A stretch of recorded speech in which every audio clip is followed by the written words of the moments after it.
বাচ্চাদের স্কুলে পটলাক পার্টির জন্য হাতে করে নিয়ে খাওয়ার জন্য এটার মতন হেলদি রেসিপি আর হতে পারে না।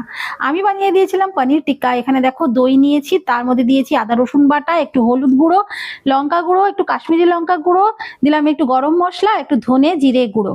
ধনে জিরেটা অপশনাল। তারপরে দিয়ে দিলাম এখানে মেথি হাতের মধ্যে নিয়ে এইভাবে একদম গুঁড়ো করে। এবারে এর মধ্যে দিয়ে দিলাম সর্ষের তেল। সবগুলো খুব ভালো করে কিন্তু এবার আমি ফেটিয়ে নেব। কিন্তু না, একটা জিনিস তো দিতে ভুলেই গেছি, আমি নুন দিইনি। স্বাদ মতো এখানে আমি এবারে নুন দিয়ে দিলাম। এবারে খুব ভালো করে ফেটিয়ে নিয়ে এখানে বাইট সাইজে কেটে রাখা পনির আমি দিয়ে দিলাম। খুব ভালো করে পনিরটাকে মাখিয়ে 3-4 ঘন্টার জন্য ঢেকে রেখে দেব। এইবারে ঢাকনা খুলে দেখো একদম সেট হয়ে গেছে।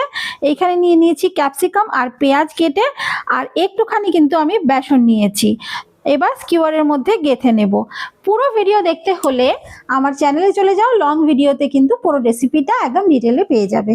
এবার তাওয়াতে দেখো আমি তেল দিয়ে নিয়েছি, দিয়ে এগুলোকে খুব ভালো করে উল্টে পাল্টে সেঁকে নিলাম। ভিডিও ভালো লাগলে লাইক করো, যারা নতুন দেখছো সাবস্ক্রাইব করতে ভুলো না। দেখা হবে পরের ভিডিওয়।